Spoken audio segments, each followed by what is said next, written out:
Көз қалташасын қалай жоямыз? Сәлеметсіздер ме менің құрметті достарым? Бүгінгі тақырып сіздерге қызық болса, лайк басып комментарий жазамыз. Сонымен бірге тіркелуді ұмытпаймыз. Ісіну көп адамдардың жиі проблемасының бірі. Бірақ ісікте әртүрлі болады. Беттің, аяқтың, дененің, сонымен қатар олардың пайда болу себебі де әртүрлі. Себептері: ағзаға тұздың шамадан тыс көп түсуі. Өзіңізде ісік пайда болғанын білсеңіз, бірінші кезекте тамақ рационыңыздан тұзды азайту керексіз. Тұзды азайту арқылы тінде су ұсталуы азайып, ісік кетеді.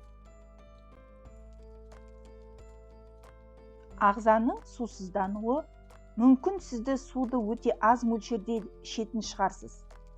Ағзаңыз суды аз ішетініңізге үйреніп, қайта су түспей қалар деп, суды тіндерде сақтап тұрады. Бұл да ісік ретінде көрініс береді. Қалқанша безі ауруы. Қалқанша безінің қызметі жеткіліксіздігі денедегі ауқымды ісікке алып келуі мүмкін. Оны білу үшін гормондарға анализ тапсырасыз. Жүрек жеткіліксіздігі, жүрек ауруы. Мұндай ісінулер жүректің біршама ауруларында кездеседі.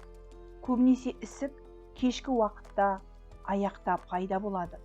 Үстін басқанда қатты болады, бірақ із қалады. Мұндай науқастар міндетті түрде кардиологқа бару керек және толыққанды тексеруден өту керек.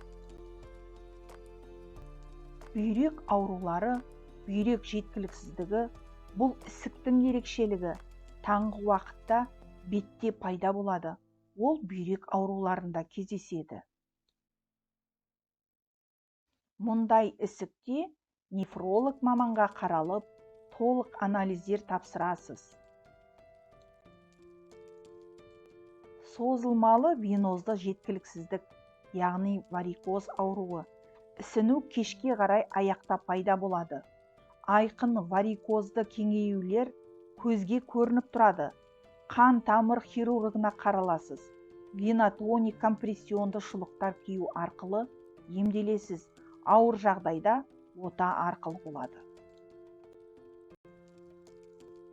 Сонымен қатар, ең жиын кездесетіні көздің асты ісіп тұруы. Бұл міндетті түрде осы аурулардан деген сөз емес. Көз айналасындағы тері асты май қабаты өте нәзік және суды тез сіңіргіш болады. Бұл бірінші факт. Сонымен көз асты ісіп тұруының мынандай себептері бар. Генетика, тұқым қуалаушылық, ол бірақ ауру емес. Ұйқының жеткіліксіздігі тіндерде оттегі жеткіліксіздігіне әкеледі. Сол кезде көз астына венозды қан жиналады. Ол ісікке әкеледі. Көп ұйықтау, көп уақыт жатқан қалыпта көз астына судың жиналуына ісікке әкеледі.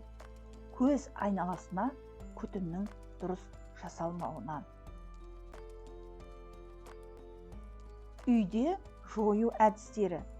Ең алдымен ішкі ағзалар, тамақтану және сұйықтықты қабылдау мәселелерін шешу қажет. Ауыз су режимін бақылау, бірақ судың артып немесе жетіспеуі маңызды. Диетаны қайта қарау керек. Тұзды, ысталған, майлы, фастфуд, газдалған тәтті сусындардан бас тарту керек. Белсенді емес өмір салты мен отырықшы жұмыс проблемаларды тудыруы, физикалық белсенділікті арттыруы қажет. Яғни жаттығу, серуендеу, жүгіру. Ұйқы жеткілікті мөлшерде болсын. Ұйықтар алдында бөлмені желдетіңіз. Витаминдер алыңыз. Көз айналасына тек арнайы косметиканы ғана қолданыңыз. Көз айналасындағы крем дұрыс қолданылуы керек. Кешке теріні ұйқыға дейін 1,5 сағаттан кешіктірмей өңдеңіз. Ісіну мен қара шеңберлерді жою үшін лимфа дренажын күшейту үшін крем кіретін астыңғы бөлігінде ішкі бұрыштан сыртқы бұрышқа кішкене нүктелер қойып сылаңыз. Ал заманауи патчтар 20 минут ішінде көз айналасындағы аймақтың балғындығы мен сау реңін қайтаруға мүмкіндік береді. Сіз оларды аптасына 3-4 рет немесе қажет болған жағдайда пайдалана аласыз. Халықтық әдістер. Дәріханалар мен қарапайым тағамдарда мәселені шешуге көмектеседі. Бірақ егер ісіну мен көгеру қалыпты болса, оларды түзету жақсы. Қарапайым және тиімді халықтық әдістер. Майдалап туралған шикі картоптан компресс 20 минутқа қой. Қолдан жасалған патчи 1 шай жай спонжиді көз айналасына орналастыру 15 минут. Бал қосылған сығыр тұқымы. Банан пюресі қосылған крахмал маскасы. Ромашка суынан контрасты компресс. Майлардан жасалған маскалар. Бадам, кокос, теңіз шырғанағы, яғни облепиха. Ақжелкен, петрушка сығындысынан жасалған компресс. Жаңа піскен қиярды дөңгелектеп жасаған табиғи патчтар. Сутегі асқын тотығы мен ашытқы қоспасы, яғни перекис водородами. Сүзбе айран маскалары. Бал қосылған лимон компресі. Көргеніңіз үшін рахмет. Менің қазақша YouTube арнама тіркеліп, қолдау көрсетіңіздер. Дендеріңіз сау болсын ағайын. Сау болыңыздар.